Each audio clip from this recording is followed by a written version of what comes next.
السلام عليكم ورحمة الله وبركاته. وعليكم السلام. الحمد لله الذي نور قلوبنا بنور الإيمان والإسلام وأرشدنا إلى سبيل الرشد والقوام وألهمنا أن تتبع صراط الخير الأنام. صلوات الله وسلامه على آله وصحبه ومن سلك طريقه إلى يوم القيامة. ربي اشرح لي صدري ويسر لي أمري واحلل عقدة من لساني يفقه قولي. أما بعد، المكرم إلى لجنة التحكيم، المكرم إلى جميع الحاضرين حفظكم الله تعالى كذلك. في هذه الفرصة السعيدة اسمحوا لي أن أقدم أمامكم خطبة العربية تحت الموضوع الإسلام والفكرة القومية. الإسلام هو الدين الكامل ومنهج الشامل ينظم جميع جوانب الحياة، اعتقادا والسياسة واقتصادا والثقافة. هو الدين الذي ينظم الناس فردا وأهلا ومجتمعا، وينظم أيضا أمر العباد بربه وبعضهم ببعض، فردا بفرد، فردا بالمجتمع والمجتمع مع الآخرين. وباعتبار الآخر فإن جميع مناهج الحياة قد أوجدها الإسلام غير رجال، فالإسلام منهج شامل ينظم كل شيء وعلى مدى الزمن. وشمولية الإسلام قد ظهر وضوحا تاما بقوله تعالى في القرآن الكريم: بسم الله الرحمن الرحيم، اليوم أكملت لكم دينكم وأتممت عليكم نعمتي ورضيت لكم الإسلام دينا. وحينما قال رسول الله صلى الله عليه وسلم إذا في الرحمة، قال أبو بكر رضي الله عنه: توفي رسول الله صلى الله عليه وسلم وما طائر يطير بجناحيه في السماء إلا كتب لنا منه علما. فالمعنى كل جوانب الحياة كان فيه علمه ومنهجه ودستوره وقانونه الذي بينه الإسلام، حتى جميع نظام هذه الحياة إما منهج الناس فردا وأهلا ومجتمع قد بينه الإسلام. أيها الحاضرون الأعزاء، سار يوم رسول الله صلى الله عليه وسلم مع أصحابه. بعد ساعة إذ يسقط الحمار القادم في الطريق، فقال: يا أصحابي أرأيتم هذه؟ فقال: نعم، تلك يسقط الحمار. فقال رسول الله صلى الله عليه وسلم: فاقتلوها. فقال: يا رسول الله، سبحان الله، بالسجود هذه أمرتنا أن نأكلها؟ فقال رسول الله صلى الله عليه وسلم: فتلك مثال الحياة الدنيا بدون الدين، بل أنتم من ذلك. والدنيا بدون الدين بدله رسول الله صلى الله عليه وسلم بجدة النتيجة، بل أقصر النتيجة. إذا تأملنا فما معنى الحياة الدنيا بدون الدين؟ هل لسنا إلا الإنسان فيه شيء كبر؟ هل لسنا إلا آلات ميكانيكا زاد وزاد مع الأيام؟ بالدين يرضانا الله تعالى عز وجل، ولنا الأجر وخير الثواب. وبقيام الدين ترفعون درجاتكم في الجنة، وبالدين تنصب على القصور والأرائك والقدرات السابقة فيها النوار والأطعمة اللذيذة في يوم عام.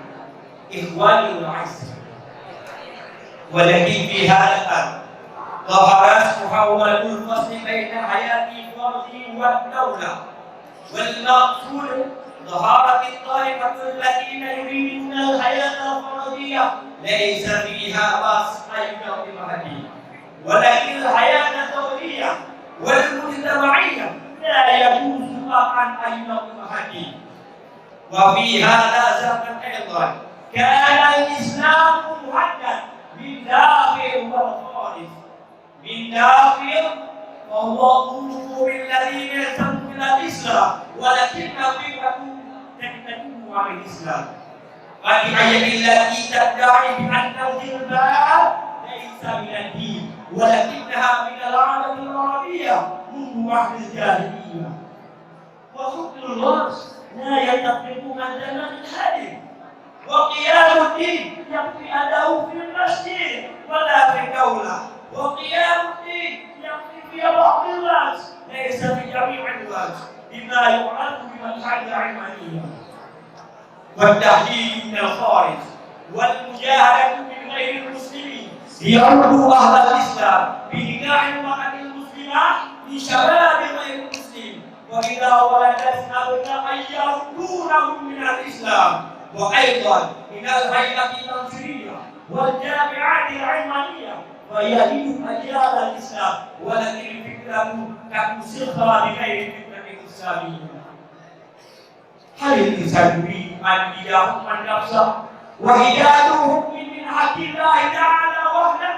وقال الله تعالى في القرآن الكريم: بسم الله الرحمن الرحيم: ومن لم يحكم بما أنزل الله فأولئك هم الكافرون. ومن لم يحكم بما أنزل الله فأولئك هم الظالمون. ومن لم يحكم بما أنزل الله فأولئك هم الفاسقون. وليس لنا بالحق أي الحق أن نزيد الظليمة التي تأمرين وتهدي وتقضي أحكام الله تعالى من أحكام غيره. نعم، يجوز الإنسان أن يجد حكما من الله، ولكن الحكم الذي أوجده للتقييد والتحقيق وإدامة حكم من حق الله تعالى عز وجل. لأن قد قررنا بأن محيانا ومماتنا لله رب العالمين، فيجب علينا أن نقدم مصلحة الدين من مصلحة غيره. وفكرة القومية فيها غلط إذا يحدث صراع بين مصلحة الدين من مصلحة غيره. المصلحة الدينية أن تحكم لها، والفكرة القومية فيها غلط إذا يحدث صراع بين مصلحة الدين والدولة، فالمصلحة الدولة والمجتمع يجوز أن نقدم من المصلحة الدينية. لو تأملنا صراط الأنبياء ومتبعهم لوجدنا العداوة بينهم وبين قومهم بأن باختلاف الدين. قال رسول الله صلى الله عليه وسلم: تعبدونها من قبيلة واحدة. فهل إبراهيم عليه السلام يراد من قوم واحد؟ فهل هود صالح وصالح وأقوامهم من قبيلة واحدة؟ فلماذا تحدث العداوة بينهم وبين أصدقائهم فهم من قبيلة واحدة؟ والسبب ليس إلا اختلاف العقيدة والاعتقاد والدين. فذروة كل شيء في هذه الحياة والدين، وامتياز حياتنا فإنما بسبب الدين ليس بامتياز القبيلة والجنس والدولة. كما قال موسى رحمه الله تعالى: القرآن دستورنا والجهاد سبيلنا والموت في سبيل الله أسمى أمانينا، وفوق كل ذلك الله غايتنا. لا خير في هذه الأمة ولا خير لنا ولا خير فيه ولا نعزى إلا بشارع الإسلام.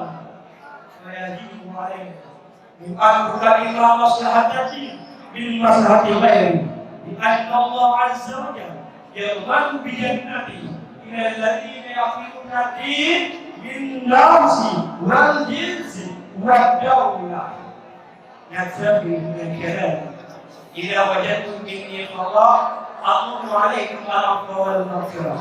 وآخرا أقول لكم السلام عليكم ورحمة